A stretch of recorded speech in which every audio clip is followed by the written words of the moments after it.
നമ്മൾ ഈ മാധ്യമങ്ങളിലൊക്കെ പറയുന്നത് പോലെ മാധ്യമങ്ങളിൽ നമുക്കത് മാത്രമല്ലോ മാധ്യമങ്ങളില് വില ഭയങ്കര വിലകളൊക്കെ അല്ലേ പറഞ്ഞു. അതെ. പക്ഷെ ആന്റിക് വാല്യൂ അല്ലാതെ ഗോൾഡ് വാല്യൂ വെച്ചിട്ട് ഈ പറയുന്നത് അത്രയൊന്നും എനിക്ക് തോന്നുന്നില്ല. പിന്നെ ഈ പഴയ അമ്പലത്തിൽ മറ്റേ കലശത്തിന് കുടങ്ങള്, പിന്നെ ഈ കട്ടിയം പാടുന്ന ദണ്ട്, അത് സ്വർണ്ണമല്ല, തടിയിൽ സ്വർണം പൊതിഞ്ഞിരിക്കുന്നത്. നെൽമണി, നെൽമണി സ്വർണത്തിന്റെ വേണ്ടി. അപ്പൊ അത് ഞാനും കൂടെ നിൽക്കുമ്പോഴാണ് തുറക്കാൻ പറ്റിയത്. ഇത്രയും സുന്ദരനായതുകൊണ്ട് ചിലപ്പോൾ കോളേജിലും സ്കൂളിലൊക്കെ ഗേൾ ഫ്രണ്ട്സ് ഉണ്ടായിരുന്നു. ഒരു ക്യാമറയുടെ മുന്നിൽ ഞാനത് പറയണോ? അമ്പലത്തിന്റെ അവിടെ നിന്ന് വണ്ടി പാർക്കാൻ നടന്നു വരുമ്പോൾ ഓട്ടോറിക്ഷയില് ഇതും പെൺകുട്ടികളാണ് വടക്കുന്നുള്ളത്, തല വിളിട്ട്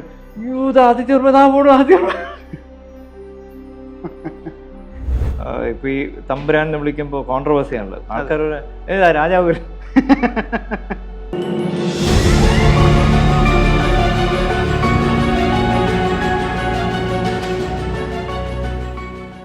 ഇൻഫൈൻ എൻ്റർടൈൻമെൻറ്റിൻ്റെ മാന്യപ്രേക്ഷകർക്ക് നമസ്കാരം. ഇന്ന് നമ്മളുടെ കൂടെയുള്ള അതിഥി അവിട്ടം തിരുനാൾ ആദിത്യവർമ്മ തമ്പുരാനാണ്. നമസ്കാരം. നമസ്കാരം. ഒരു റോയൽ ലൈഫ്, പുറത്തുനിന്നുള്ള ആൾക്കാരെ നോക്കുമ്പോൾ ഒരു റോയൽ ലൈഫ്, ഇത് ചെറുപ്പം മുതൽ ഈ കാലയളവ് വരേക്കും എങ്ങനെയാണ് എൻ്റർടൈൻ ചെയ്ത് പോയിരിക്കുന്നത്? എൻ്റർടൈൻ ചെയ്ത് ഞങ്ങൾ ജനിച്ചത് തന്നെ ഇവിടെ തന്നെയാണ്. വല്യമ്മ തൊട്ട് ഞാൻ വരെ ഈ വീട്ടിൽ തന്നെ ജനിച്ചത്. അപ്പോൾ ജനിച്ചോട്ട് കാണുന്നതുകൊണ്ട് നമുക്ക് അതൊരു പ്രത്യേകിച്ചൊരു, ഇപ്പോൾ വെളിയിൽ നിന്ന് വരുന്നവർക്കാണ് ഇത് റോയലായിട്ടൊന്ന്, നമുക്ക് ശരിക്കും സാധാരണ ഒരു ജീവിതം പോലെയാണ്. പിന്നെ ഉള്ളി തിങ് കെട്ടിടം, വലിയ കെട്ടിടം, ഒരുപാട് മുറികൾ, ഇപ്പോഴാണെങ്കിൽ മുക്കാലും ഒഴിഞ്ഞ മുറികളുമാണ്. പഴയ തലമുറയിലുള്ള ആൾക്കാരെല്ലാവരും ഇല്ല. പിന്നെ പുതിയ തലമുറ ചില ആൾക്കാരൊക്കെ ഇന്ത്യയുടെ പുറത്താണ് ജോലി ചെയ്യുന്നത്. പിന്നെ ഓരോരുത്തരും മദ്രാസ്, ഡൽഹി, ബാംഗ്ലൂർ, അങ്ങനെയൊക്കെ ഓരോ മംഗലാപുരം, ഓരോ ബന്ധുക്കളൊക്കെ അവിടെ ഓരോ ആവശ്യത്തിന് സെറ്റിൽ ചെയ്തിട്ടുണ്ട്. സാർ, സ്കൂളിങ് എനിക്കൊന്ന് സാറിൻ്റെ അമ്മയും വല്യമ്മയൊക്കെ പൂയിന്തര തമ്പുരാട്ടിയും അശ്വര തമ്പുരാട്ടിയും ഒന്നും സ്കൂളിൽ പോയിട്ടില്ല. എനിക്കൊന്ന് 10ാം ക്ലാസ് വരേക്കും. സാർ സ്കൂളിൽ പോയിട്ടുണ്ട്? ഞാൻ പോയിട്ടുണ്ട്. ഓക്കെ. ഞാൻ ആദ്യമായിട്ട് 2ാം ക്ലാസ്സിലാണ് പോകുന്നത്. 2ാം ക്ലാസ്സിലെ? ഓക്കെ. അന്ന് ഉച്ച വരെ പോകുള്ളായിരുന്നു. ഉച്ചവരെ യൂണിഫോം ഇടൂല. പിന്നെ എങ്ങനെയെങ്കിലും അടുത്തുള്ളൊരു സ്കൂളാണ് നിർമ്മല ഭവൻ. അപ്പോൾ അവിടെ സിസ്റ്ററിൻ്റെ അടുത്ത് അമ്മ പറഞ്ഞു, എങ്ങനെയെങ്കിലും ഉച്ചവരെ ഞങ്ങളെ ഒന്ന് സഹായിക്കണം. അങ്ങനെ ഉച്ചവരെ പോവും, തിരിച്ചു വരും. പിന്നെ 3ാം ക്ലാസ് തൊട്ട് ഫുള്ള് പോവും, സ്ഥിരമായിട്ട് പോകും. 3ഉം 4ഉം ആ സ്കൂളിലായിരുന്നു. 4ാം ക്ലാസ്സിൽ ഞാൻ പഠിക്കാൻ അത്ര ഒരു ആവറേജ് എന്ന് പറയാനുള്ളൂ. അപ്പോൾ 4ാം ക്ലാസ് ഇപ്പോൾ പരീക്ഷ എടുക്കുമ്പോൾ അമ്മ പറയും, വൃത്തിയായിട്ട് പഠിക്കണം, 4ാം ക്ലാസ് ഇനിയിപ്പോൾ അടുത്ത വേറെ സ്കൂളിൽ പോകണം. ഞാൻ പറഞ്ഞു ഉറപ്പായിട്ടും പാസ്സാവും. എങ്ങനെ അറിയാം? ആൺകുട്ടികളുടെ ലാസ്റ്റ് ബാച്ചാണ്, അപ്പോൾ അവരെന്തായാലും പ്രൊമോഷൻ ചെയ്ത് വിടുമെന്ന് പറഞ്ഞ് അങ്ങനെ അവിടെ നിന്ന് പിന്നെ വിദ്യാരാജ്യം പോയി. എനിക്ക് സാറ് നിർമ്മല ഭവനിൽ 4ാം ക്ലാസ് വരെ. നിർമ്മല ഭവൻ 4ാം ക്ലാസ് വരെ പഠിച്ചിട്ടുണ്ട്. അപ്പം അവിടെ കൂടുതലായിട്ട് പെൺകുട്ടികളാണല്ലോ? അതെ. അപ്പോൾ എത്ര ആൺകുട്ടികളുണ്ടായിരുന്നു അവിടെ? എൻ്റെ ക്ലാസ്സിലൊരു 10-15 പേരുണ്ട്. ഓക്കെ. അപ്പം വീട്ടിലും ധാരാളം സ്ത്രീകൾ, സ്കൂളിലും ധാരാളം സ്ത്രീകൾ. ഈ സ്ത്രീകളുടെ ഇടയിലുള്ള ലൈഫ് എങ്ങനെയായിരുന്നു അപ്പോൾ അന്ന്?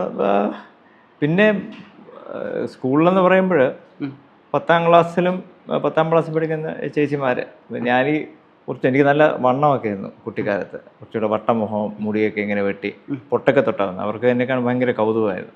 പിടിച്ച് മുട്ടായിക്ക് തരുമായിരുന്നു. അങ്ങനെ 4ാം ക്ലാസ് വരെ അവിടെ ദിവസവും മിക്കവാറും മുട്ടായി കിട്ടുമായിരുന്നു ചേച്ചിമാരുടെ കയ്യിൽ എല്ലാ ദിവസവും. എൻ്റെ ചേച്ചിയും അവിടെ പഠിച്ചത്. അപ്പോൾ ചേച്ചിയുടെ ക്ലാസ്മേറ്റ്സൊക്കെ ഉണ്ടായിരുന്നു. അപ്പം അങ്ങനെ എല്ലായിടത്തും വളരെ ഒരു എന്താ ചെല്ലം ആയിട്ടാണ് പോയത്. വീട്ടിൽ നമ്മൾ വരുമ്പോൾ വീട്ടിൽ കളിക്കാനൊക്കെ ആൾക്കാരുണ്ടായിരുന്നോ കുട്ടിക്കാലത്ത്?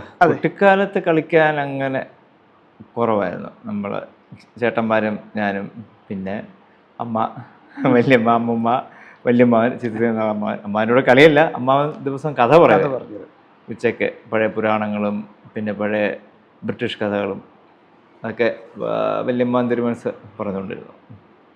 ഈ വീട്ടിലെ ഏറ്റവും കുസൃതിയായിരിക്കുന്ന കുട്ടി അങ്ങാണെന്ന് കേട്ടിട്ടുണ്ട്. ഭയങ്കര പാടായിരുന്നു. ഇപ്പൊ കണ്ടു.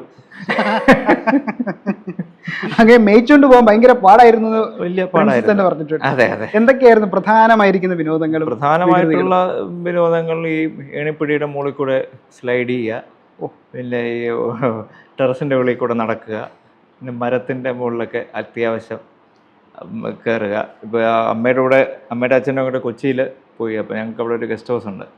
അപ്പോൾ അവിടെ ഇതുപോലെ ഒരു ചെറിയ കണിക്കൊന്നയെന്നാണ് എൻ്റെ ഓർമ്മ. കണിക്കൊന്ന മരം, അതിൻ്റെ അടിയിലൊരു സ്വിമ്മിംഗ് പൂള്. അപ്പോൾ എന്നെക്കെട്ട് പ്രായമുള്ള ചേട്ടന്മാർ ഇതിൻ്റെ മുകളിൽ കൂടെ കയറിയിട്ട് കൊമ്പിൽ നിന്ന് സ്വിമ്മിംഗ് പൂളിൽ ചാടും. അപ്പോൾ ഞാൻ ഇതിൻ്റെ മുകളിൽ കയറി, പിന്നെ ഞാൻ സ്റ്റക്കായിപ്പോയി, ഇറങ്ങാൻ പറ്റിയില്ല.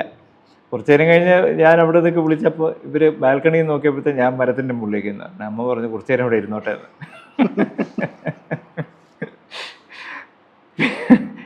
പിന്നെയും കുറച്ച് സ്കൂളിൽ പഠിക്കുമ്പോഴും കുറച്ച് കുസൃതി ഇതുപോലത്തെ കാര്യങ്ങളൊക്കെ ചെയ്തിട്ടുണ്ട്. വിദ്യാരാജ പഠിച്ചപ്പോൾ സ്റ്റെപ്പ് ഇറങ്ങി വരുമ്പോൾ ഈ സൺഷെയ്ഡ് ഉണ്ടല്ലോ, ഈ 10ാം ക്ലാസ്സിൽ, ഞാനപ്പോൾ അന്ന് 5ലും 6ലൊക്കെയാണ്. 10ാം ക്ലാസ്സിൽ നല്ല പൊക്കമുള്ള കുട്ടികളുണ്ട്. അപ്പോൾ അവർ ഇതിൽ തൂങ്ങി ആടി താഴോട്ട് ചാടും. ഒരാഴ്ച ഞാനിത് കണ്ടു, പിന്നെ എനിക്ക് സഹിച്ചില്ല. ഞാനും കയറി അതിൽ ചാടി തൂങ്ങി ഇങ്ങനെ ആടി കൈ കൊണ്ട്, പക്ഷെ താഴെ ഇറങ്ങാൻ പറ്റിയില്ല. അവസാനം എൻ്റെ പ്രായത്തിലുള്ള കുട്ടികളില്ല, അവർ കൈ പിടിച്ച നിൽക്കുമില്ലല്ലോ, അവർ ക്ലാസ് ടീച്ചർ വിളിച്ചുകൊണ്ട് വന്ന് അപ്പോൾ ഇങ്ങനെ ആടുമ്പോൾ 3-4 ആടിയൊക്കെ തന്ന് പതുക്കെ ഇറക്കി സ്കൂളിൽ നിന്ന്. വീട്ടിൽ നിന്നിട്ട് ഏറ്റവും കൂടുതൽ അടി കിട്ടിയിട്ടുണ്ടോ? ഇല്ല, അടി കുറവാണ്. ഇല്ല, വലിയ അടി കിട്ടിയിട്ടില്ല. അടി കിട്ടേണ്ട വികൃതികളൊന്നുമില്ല. അങ്ങനെയില്ല, ഇങ്ങനത്തെ കുസൃതികളാണ് കൂടുതൽ. പിന്നെ 10 വയസ്സിൽ കാർ ഓടിക്കുക. 10 വയസ്സിൽ കാർ ഓടിച്ചിട്ടുണ്ട്? ഓടിച്ചു. 11 വയസ്സിലാണ് ഞാൻ ആദ്യമായിട്ട് ഡ്രൈവിംഗ് പഠിച്ചത്. 11 വയസ്സിൽ? പഴയ ഒരു വോക്സ് വാഗൺ ബീറ്റിലുണ്ടല്ലോ, അതിലാണ്. വല്യച്ഛൻ്റെ വണ്ടിയായിരുന്നു. അതിൽ വല്യച്ഛൻ ഒരു കസേരയല്ല, വലിയൊരു പില്ലോ ഒക്കെ ഇട്ടിട്ട്, കാലത്തൂല്ലല്ലോ, അതെ, ഇട്ടിട്ട് കയറിയിരിക്കാൻ പറഞ്ഞു. ഗിയർ വല്യച്ഛൻ നിന്നിട്ടു, സ്റ്റിയറിംഗ് കൺട്രോൾ വെച്ചിട്ട്. അങ്ങനെ പാലസ് കോമ്പൗണ്ടിനകത്ത് വെച്ചാണ് 11 തൊട്ട് 18 വരെ ഓടിച്ചത്. 11 വയസ്സ് മുതൽ 18 വയസ്സ് വരെ? അതെ. ആദ്യമൊക്കെ വലിയ കൂട്ടുണ്ടായിരുന്നു. പിന്നെ ഒരു 10-16 വയസ്സൊക്കെ ആയപ്പോഴത്തേക്ക് ഞാൻ തനിയെ തന്നെ ഓടിച്ചു തുടങ്ങി ഈ ബീറ്റിൽ വണ്ടി. ഇപ്പം നമ്മൾ വണ്ടി സ്പീഡ് കിട്ടുന്നില്ല ഇതിനകത്ത്, പക്ഷേ നല്ല എനിക്ക് സ്പീഡ് ഫീൽ ചെയ്യാം. നമുക്കിവിടെ ബാക്കിലൊരു ഓഫ് റോഡ് ട്രാക്കൊക്കെ ഉണ്ട്. അപ്പോൾ അതിൽക്കൂടെയൊക്കെ പൊടിയൊക്കെ പറപ്പിച്ച് പോകുമ്പോൾ നല്ല സ്പീഡ് പോയിട്ടും 40-45 കൂടെ പോകുന്നില്ല. പിന്നെ അത് മൈൽസ് ആയിരുന്നു, കിലോമീറ്റർ അല്ല. അപ്പോൾ കിലോമീറ്റർ കൺവേർട്ട് ചെയ്യുമ്പോൾ അറൗണ്ട് 90 ആവും. ഇതിൻ്റെ അകത്ത് നല്ല കൈ തെളിഞ്ഞിട്ട് 18 വയസ്സായ അന്ന് വെളിയിറങ്ങി. നമ്മൾ ഇവിടെ വീട്ടിലേക്ക് വരുമ്പോഴത്തേക്ക് ഇവിടെ ഒരുപാട് ആൻറ്റിക് ഐറ്റംസ് ഒക്കെ ഇരിപ്പുണ്ട്. അപ്പം എനിക്ക് തോന്നുന്നു ഏകദേശം ഒരു 3-4 തലമുറയിലെ കുട്ടികൾ ഇവിടെ വളർന്നിട്ടുണ്ട്. അപ്പം ഇതൊക്കെ എങ്ങനെയായിരിക്കും സംരക്ഷിച്ചുകൊണ്ട് പോയിക്കൊണ്ടിരിക്കും? ഇതുപോലെ തന്നെ അന്നത്തെ എൻ്റെ മുമ്പിലുള്ള തലമുറകളെ കുറച്ചുകൂടെ അനുസരണയൊക്കെ ഉള്ളവരാണ്ടൊന്നും പൊട്ടിച്ചിട്ടില്ല. പൊട്ടിച്ചിട്ടുണ്ടോ എന്തെങ്കിലും? ഞാൻ ഇല്ല, വലുതായിട്ടൊന്നും പൊട്ടിച്ചിട്ടില്ല. വലുതായിട്ട് പൊട്ടിച്ചിട്ടില്ല? ഇല്ല, ചെറിയ ഗ്ലാസോ കയ്യിൽ നിന്ന് അറിയാം. അങ്ങനെയൊന്നും ഇങ്ങനത്തെ മേജർ എക്സ്പെൻസീവ് ആൻറ്റിക് തിങ്സ് ഒന്നും പൊട്ടിച്ചിട്ടില്ല. ഓക്കെ. ഇത് ഈ ലൈറ്റ് പിടിക്കുന്ന ലൈറ്റാണ്, അത് ആൻറ്റിക്. ഇത് 3 പീസാണ്. ഇതിന് മുകളിൽ പിടിക്കാൻ താഴെ വീഴും. അതിൻ്റെ അകത്ത് ഡ്രില്ല് ചെയ്തിട്ടാണ് ബൾബ് വെച്ചിട്ട് ലൈറ്റ് വെച്ചിരിക്കുന്നത്. ഓക്കെ. ഈ സ്കൂളിലൊക്കെ പോകുന്ന സമയത്ത് ബാക്കി കുട്ടികൾക്കൊക്കെ ക്യൂരിയോസിറ്റി ഒക്കെ ഉണ്ടായിരിക്കുമല്ലോ. കൊട്ടാരത്തിൽ നിന്ന് വരുന്ന കുട്ടിയാണ്, 4ാം ക്ലാസ്സിലൊക്കെ പഠിക്കുമ്പോൾ. അപ്പോൾ class teacher, he's from the king's family, once they have ruled, his forefathers have ruled our Travancore and all south Kerala എന്നൊക്കെ. അപ്പോൾ കുട്ടികൾക്ക് 4ാം ക്ലാസ്സിൽ പഠിക്കുന്ന കുട്ടി രാജാവാണോ എന്ന് തമാശയൊക്കെ ചെയ്യും. പിന്നെ 10ാം ക്ലാസ് അങ്ങനെ ഒരു 7ാം ക്ലാസ്സൊക്കെ ആകുമ്പോഴാണ് അവർക്ക് പിന്നെ കൊട്ടാരം കണ്ടാൽ കൊള്ളാമെന്നൊക്കെ ഫ്രണ്ട്സ് പറയും. അപ്പോൾ ഫ്രണ്ട്സ് വരും, ഇവിടെ ഞങ്ങൾ ക്രിക്കറ്റ് കളിക്കും. ഇവിടെ വന്ന് ഇവിടെ ഞങ്ങൾക്ക് ക്രിക്കറ്റ് ഗ്രൗണ്ട് ഉണ്ട്. ഓക്കെ. അങ്ങനെ ഒരു 7ാം ക്ലാസ് തൊട്ട് പ്രീ ഡിഗ്രി വരെ ക്രിക്കറ്റ് ആയിരുന്നു. ഓക്കെ. ഫ്രണ്ട്സൊക്കെ ഇപ്പോൾ ചോദിക്കുമോ കിരീടമുണ്ടോ വാളുണ്ടോ എന്നൊക്കെ? അതൊക്കെ ഇടയ്ക്ക് ചോദിക്കാം. ഞാൻ ആറാട്ടിന് വരുമ്പോൾ കാണിച്ചു തരാം. ആറാട്ടിന് വാൾ പിടിച്ചോണ്ടോ? അതെ, കിരീടം പക്ഷെ നമ്മൾ വെക്കാറില്ല, നമ്മൾ ഈ തൊപ്പി. അപ്പോൾ അങ്ങനെയൊക്കെ ചോദിക്കാറുണ്ട്. ഇങ്ങനെ ഞാനിങ്ങനെ കേട്ടിട്ടുണ്ട് വർമാസ് ട്രാവൽസ് എന്ന് പറയുന്നൊരു വണ്ടിയെ പറ്റിയിട്ട്. അത് ഒരാൾ ഓട്ടോഗ്രാഫിൽ എഴുതി തന്ന, I will never forget my Varma travels. അപ്പോൾ പഴയ സ്റ്റാൻഡേർഡ് 20 വണ്ടി ഉണ്ടായിരുന്നു. ഒരു 3:15 ആകുമ്പോഴത്തേക്ക് വണ്ടി ഫുള്ളാവും. ചിലപ്പോൾ എനിക്കിരിക്കാൻ സീറ്റ് കിട്ടും. ഒരു 10-20 പേര് കാണും. കോളേജിൽ നിന്ന് മാറിവനസിൽ നിന്ന് ഇറങ്ങി കേശവാസുപുരം ഓരോരുത്തരെ ഇറക്കി പിന്നെ LMS വഴി വന്ന് നിർമ്മലാഭവൻ വഴി നന്ദൻകോട് വഴി ഇറങ്ങി ഓരോരുത്തർ വിട്ട് ഞാൻ ഇത്രയും കറങ്ങിയിട്ട് കോളേജിൽ നിന്ന് വരുന്ന വഴിയല്ലേ. അതെ. പട്ടം വഴി വരുന്നതിന് പകരം ചെറുതായിട്ട് ഇങ്ങനെ കറങ്ങിയിട്ട് മിക്കവാറും അതുവഴി അങ്ങനെ കറങ്ങും. കുട്ടികൾക്കൊക്കെ ചിലപ്പോൾ ഈ ലാസ്റ്റ് അവർ എനിക്ക് ഫ്രീ ആയിരിക്കും, കൂടെ വരുന്ന 2-3 പേർക്ക് ഫ്രീ ആയിരിക്കില്ല. അപ്പോൾ അന്നത്തെ കാലമല്ല. അപ്പോൾ ഇപ്പോഴത്തെ എല്ലാം ഓൺലൈനല്ലേ അറ്റൻഡൻസ്. വെച്ചാൽ അപ്പോൾ തന്നെ നമ്മൾ ക്ലാസ് തുടങ്ങുമ്പോഴും തീരുമ്പോഴും അറ്റൻഡൻസ് എടുക്കും. പണ്ടൊക്കെ സാറ് നോക്കുപോലുമില്ല, നമ്പർ വിളിക്കും, സാറ് ടിക്കി ഇതങ്ങും. അപ്പോൾ അവർ ഈ നമ്പർ വിളിച്ചിട്ട് ചിലപ്പോൾ ഇങ്ങനെ ഇറങ്ങി വരും. കോളേജ് കട്ട് ചെയ്ത് ക്ലാസ് കട്ട് ചെയ്ത് ലാസ്റ്റ് അവറൊക്കെ ആകുമ്പോഴേ. ഓ, അപ്പോൾ കോളേജൊക്കെ കട്ട് ചെയ്തിട്ട് നേരെ വീട്ടിലോട്ട് വരും അല്ലെ? വേറെ ഞങ്ങളില്ല, എനിക്ക് ഫ്രീ ആയിരിക്കും. ഈ കൂടെ വരുന്നവരൊക്കെ ചില ലാംഗ്വേജസ് ചിലപ്പോൾ കാണാം. ഓക്കെ. അങ്ങനെ ഞാൻ അഥവാ കോളേജിൽ പോയില്ലെങ്കിൽ നേരെ വീട്ടിൽ വരും. നേരെ വീട്ടിൽ വരും. ആൾക്കാരെ ഒരുപാട് ഒരു സിനിമയ്ക്ക് പോവുക ഓക്കെ, അങ്ങനെയൊക്കെ ഉണ്ട്. നമ്മൾക്ക് പിന്നെ അതൊന്നുമില്ല. ഇത്രയും സുന്ദരനായതുകൊണ്ട് ചിലപ്പോൾ കോളേജിലും സ്കൂളിലൊക്കെ ഗേൾ ഫ്രണ്ട്സ് ഉണ്ടായിരുന്നോ? ഒരു ക്യാമറയുടെ മുന്നിൽ ഞാനത് പറയണോ? സാരമില്ല, ആരും അറിയില്ല. എല്ലാവരും ഫ്രണ്ട്സാണ്. കോളേജിലൊക്കെ ഞാൻ കുറച്ച് ക്വയറ്റായിരുന്നു. അല്ലെങ്കിൽ ഇപ്പോഴും സോഷ്യൽ മീഡിയ വന്നത് പിന്നെയാണ് ഒരുപാട് പേര് ഫാൻസ് ആയത്. പക്ഷെ ഒരു കണക്കിന് നമുക്ക് വെളിയിലിറങ്ങി വയ്ക്കുമ്പോൾ ഒരു 10 പേര് പോകുമ്പോൾ മിക്കവാറും ഒരു 7 പേരെങ്കിലും നോക്കിച്ചിരിക്കും. ശരിക്കും അതിലൊരു 4 പേര് കൂടെ ഒന്ന് ഫോട്ടോ എടുക്കും. സന്തോഷമാണ്. ആൾക്കാർ സോഷ്യൽ മീഡിയയിൽ നെഗറ്റീവ് കമൻസ് വരുന്നുണ്ടെങ്കിലും ഇങ്ങനത്തെ ഒരു 2-3 പേര് വരും നമ്മളെ കാണുമ്പോൾ ചിരിക്കാൻ, ഷേക്കാൻ്റെ അല്ലെ, ജസ്റ്റ് വേറെ ഒന്നും വേണ്ട, അക്നോളജ്. ഹലോ, അവർക്ക് നമ്മൾ ഇഷ്ടപ്പെട്ടിട്ടില്ല അവർ നോക്കിച്ചിരിക്കും. ഈ ഫാൻസിനെ കാണുമ്പോൾ എന്താ ഫീൽ ചെയ്യുന്നത് സാർ? സന്തോഷം. വേറെ അവരും അവർക്കാണെന്ന് തോന്നുന്നു കൂടുതൽ സന്തോഷം എന്നെ കാണുമ്പോൾ.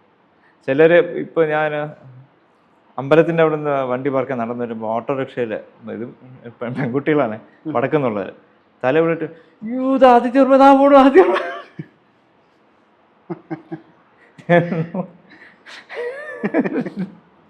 പിന്നെ ഒരു വണ്ടി നിർത്തി ഒന്ന് ഫോട്ടോ എടുത്തിട്ട് പോയി. ഫോട്ടോ ഒക്കെ എടുത്തു.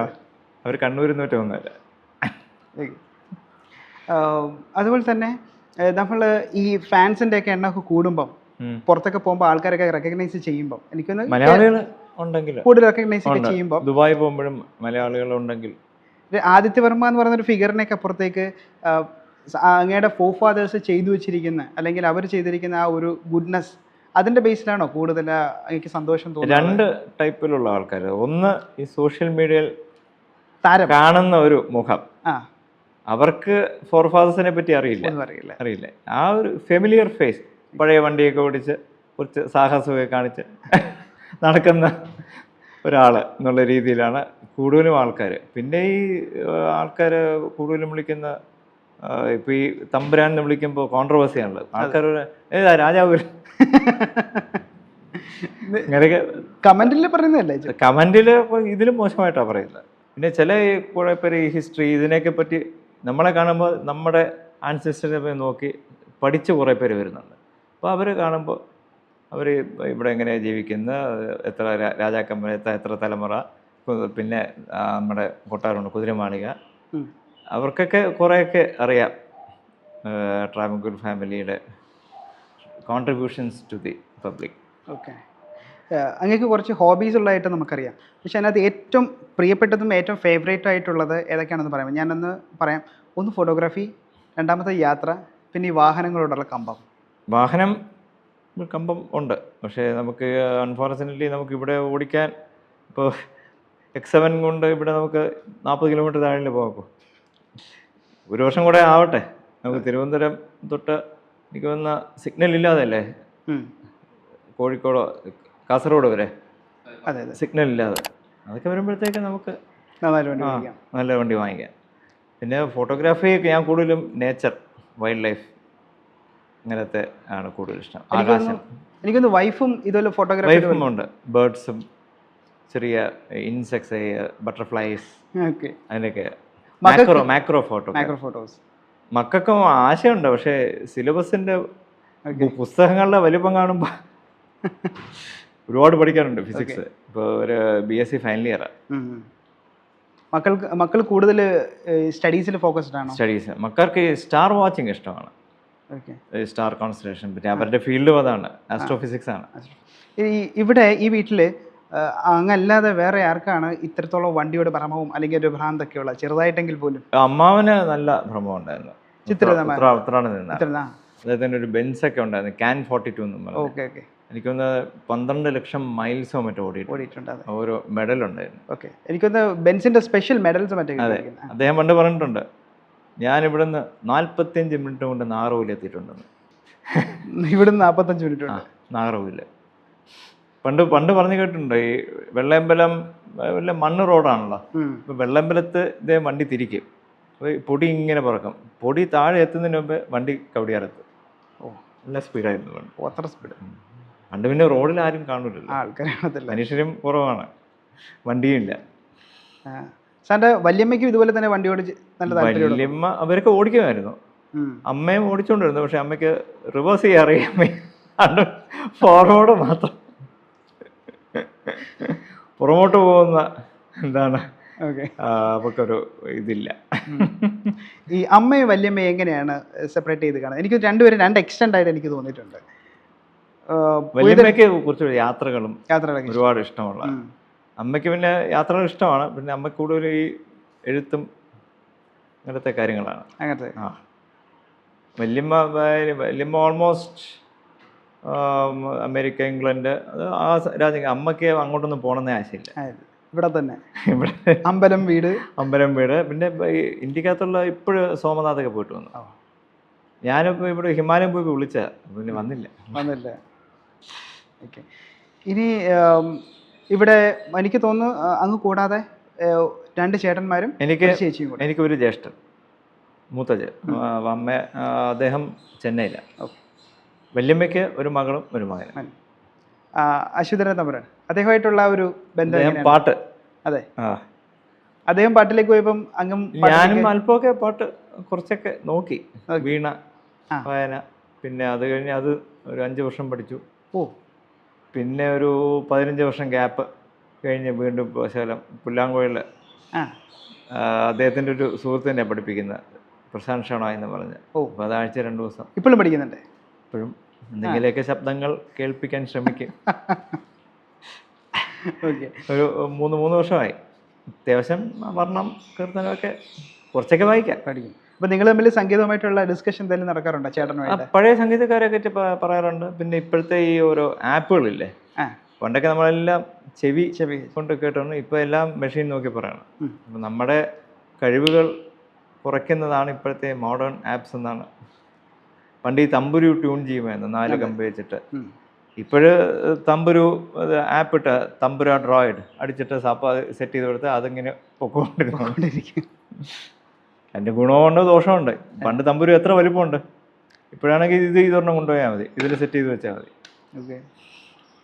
ഈ നമ്മുടെ പത്മനാഭസ്വാമി ക്ഷേത്രവുമായിട്ട് ബന്ധപ്പെട്ടിട്ട് എനിക്ക് തോന്നുന്നു അങ്ങനെയാണെന്ന് തോന്നുന്നു ഫാമിലിയെ റെപ്രസെൻ്റ് ചെയ്തിട്ട് നിലവറയിലേക്ക് ഇറങ്ങി.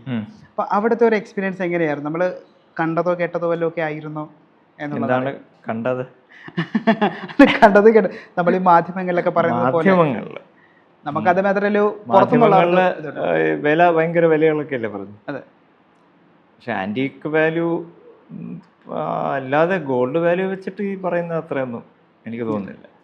അങ്ങക്ക് ഏതൊക്കെ നിലവറയിൽ ഇറങ്ങാൻ പറ്റിയിട്ടുണ്ടായിരുന്നു? ബിയിൽ പോയിട്ടില്ല. തുറന്നിട്ടില്ല അല്ലേ? എൻ്റെ അറിവിൽ തുറന്നിട്ടില്ല. ബി എന്ന് പറയുന്നത് 2 മുറിയാണ്. അതിൽ ആദ്യത്തെ മുറി തുറന്നു, അപ്പോഴേ ഞാൻ കയറിയില്ല.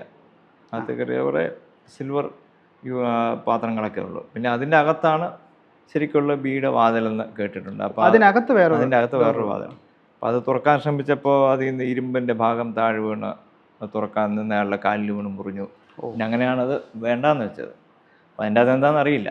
പണ്ട് തുറന്നിട്ടുണ്ടെന്നും പറയുന്നു, തുറന്നിട്ടില്ലെന്ന് പറയുന്നു. അപ്പോൾ ഒരു വാതിലുണ്ടെങ്കിൽ അത് തുറന്നിരിക്കും, അല്ലെങ്കിൽ എന്തിനും വാതിൽ വെച്ചു.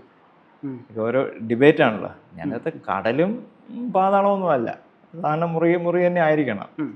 അപ്പോൾ എന്തെങ്കിലും കാരണവശാൽ അത് വല്ല ചക്രങ്ങളോ അമ്പലത്തിൻ്റെ ആചാരപ്രകാരം എന്തെങ്കിലും വെച്ചിരിക്കുകയാണോ നമുക്കറിയില്ല. ബാക്കി നിലവറകളൊക്കെ പോയിട്ടുണ്ട്. ബാക്കി എന്ന് പറയുന്നതാണ് പിന്നെ തുറക്കാനായിട്ടുള്ളത്. തുറക്കാതെ അതാണിപ്പോൾ ഈ കേസ് വന്നപ്പോൾ തുറന്നത്. ബാക്കി CDEF ഒക്കെ എപ്പോഴും തുറക്കുന്നത് തന്നെയാണ്. ഇതിനകത്ത് എല്ലാത്തിനകത്ത് ഇറങ്ങിയിട്ടുണ്ടോ? ബി ഒഴിച്ച് ബാക്കി എല്ലാത്തിലും. ഓക്കെ. അപ്പം ഓരോന്നിനകത്ത് എന്തൊക്കെയാണ് നമുക്ക് ആക്ച്വലി കാണാൻ പറ്റിയിട്ടുള്ളത്, ഓർക്കാൻ പറ്റും? അത് മെയിൻ 2 നിലവറകൾ നമ്മുടെ പോറ്റിമാരുടെ കയ്യിലാണ്. അതിൻ്റെ അകത്ത് നമുക്ക് കയറാൻ പറ്റത്തില്ല. അത് ക്ഷേത്രത്തിലെ ആവശ്യങ്ങൾക്ക് വേണ്ടിയുള്ള. പിന്നെ ഈ പഴയ അമ്പലത്തിൽ മറ്റേ കലശത്തിന് കുടങ്ങൾ, പിന്നെ ഈ കട്ടിയം പാടുന്ന ദണ്ട്, അത് സ്വർണ്ണമല്ല, തടിയിൽ സ്വർണം പൊതിഞ്ഞിരിക്കുന്നത്. പിന്നെ വെള്ളി കൊണ്ട് ചൂല്. ഓ അത് പക്ഷേ നമ്മളത് ഒരു വലിയൊരു പെട്ടി മാറ്റിയപ്പോൾ എൻ്റെ അടിയിൽ നിന്ന് കിട്ടിയതാണ്. ഓ വെള്ളി കറക്റ്റ് സിൽവർ ബ്രൂം. ഭയങ്കര ഒരു ഭംഗിയുള്ളൊരു കാര്യമാണ്. പിന്നെ അത് തുടച്ച് ഭംഗിയായിട്ട് വെച്ചിട്ടുണ്ട്. എനിക്കൊന്ന് ഭഗവാന്റെ കാല് അവിടെ വല്ലതും തൂക്കുന്നതായിരിക്കും. ഫ്ലെക്സിബിൾ ആണോ വെള്ളിച്ചൂല്? അത് വലിയ ഫ്ലെക്സിബിൾ അല്ല. വശമില്ലാണ്ട് കൈ മുറിക്കാം. ഓ ശരി. അപ്പോൾ അത് ചൂലെന്ന് വെള്ളിച്ചൂലെന്ന് പറയുമ്പോൾ നമ്മുടെ സാധാരണ ചൂലിൽ അത്രയും സൈസ് ഉണ്ടോ? ഇത്രയും പൊക്കമുണ്ട്. ഇത്രയും പൊക്കമുണ്ട്. പിടിയും അത്ര തന്നെ കട്ടിക്കും. ഈർക്കില് തന്നെ. ഈ ഈർക്കിലുകൾക്ക് പകരം വെള്ളിയാണ്. വെള്ളിയുടെ ഈർക്കില് പോലും. വെള്ളിയുടെ ഈർക്കില് വരും. ഓ പിന്നെ നമുക്ക് ഭഗവാൻ ഉപയോഗിക്കുന്ന ആഭരണങ്ങളുണ്ട്. അത് പൊട്ടിയതും ഒക്കെ പൊട്ടിയതും പൊട്ടാത്തതും. അതായത് നമുക്ക് പണ്ട് ഉപയോഗിച്ചിട്ട് സാധനങ്ങളൊക്കെ പൊട്ടി കഴിയുമ്പോഴത്തേക്ക് ഇതിനകത്തോട്ട് ഡംപ് ചെയ്യുന്നു. അങ്ങനെ ആയിരിക്കാം. ചിലപ്പോൾ റിപ്പയർ ചെയ്യാൻ പറ്റാത്തതുകൊണ്ട് ചെയ്യുന്നതായിരിക്കും. പിന്നെ കുറെ ഈ മറ്റേ ഇതുണ്ടല്ലോ നെൽമണി. നെൽമണി സ്വർണത്തിന്റെ വേണ്ടി. അപ്പൊ അത് ഞാനും കൂടെ നിൽക്കുമ്പോഴാണ് തുറക്കാൻ പറ്റിയത്. ഈ ഇത്ര പൊക്കമുള്ള ഒരു മിൽക്ക് ക്യാനില്ലേ, സൈക്കിൾ കൊണ്ടുവന്ന് അതിന്റെ ഷേപ്പിൽ ഒരു ജാറാണ്. അപ്പൊ അതിന്റെ പൂട്ടൊക്കെ തുറന്നു നോക്കിയിട്ട് ആൾക്കാർക്ക് പേടി ഇത് തുറക്കാൻ. തുറന്ന് കുലുക്കിയപ്പോൾ കുലുങ്ങുന്നുണ്ട്. അപ്പോൾ ഞാൻ പണ്ടിങ്ങനെ അമ്മാനിപ്പോൾ പറഞ്ഞിരുന്നു ഓർമ്മ നെൽമണി ഉണ്ടെന്ന്. അപ്പോൾ ഞാൻ ഇവിടുത്തെ പക്ഷെ പറഞ്ഞില്ല. തുറന്ന് തട്ടിയപ്പോൾ ഒരുപാട് ഉണ്ടായിരുന്നില്ലേ? ഉണ്ട്. അറൗണ്ട് 1/2 ടൺ അടുപ്പിച്ച് കാണും. ഓ അത്രയുണ്ട്. Or more. ഓക്കെ. അപ്പോൾ പിന്നെ ബാക്കിയുള്ളതിനകത്തൊക്കെ ബാക്കിയുള്ള കൂടുതലും പാത്രങ്ങളാണ്. അത് നമുക്ക് പൂജയ്ക്കൊക്കെ ഉപയോഗിക്കാം. അല്ലാതെ നമ്മൾ ഈ പറഞ്ഞതുപോലെ മറ്റ് രാജ്യങ്ങളിൽ നിന്നിട്ട് കൊണ്ടുവന്ന കോയിൻസ് ഒക്കെ ഉണ്ട്. കോയിൻസ് ജീസസ് ക്രൈസ്റ്റിന്റെ കോയിൻ ഉണ്ട് 1340. ഓ 1340. ഓ പിന്നെ വേറെ ഏതെങ്കിലും റോമൻ അങ്ങനെ റോമൻ ഉണ്ട്, പിന്നെ അറേബ്യൻ ഉണ്ട്, പിന്നെ പെഗോഡാസ് എന്ന് പറയുന്നത് അത് എവിടുത്തെ എനിക്ക് വലിയ പിടിയില്ല.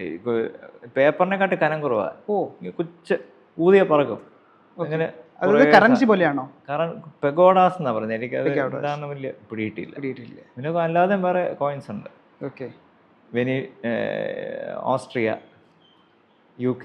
ഓക്കെ. അപ്പോൾ ഏറ്റവും പഴക്കം നമുക്ക് കണ്ടുപിടിച്ചിരിക്കുന്നത് 1340 ഓ അപ്പോൾ ട്രേഡ് വഴിയിട്ട് വന്നിട്ടുള്ള ട്രേഡ് ആയിരിക്കും.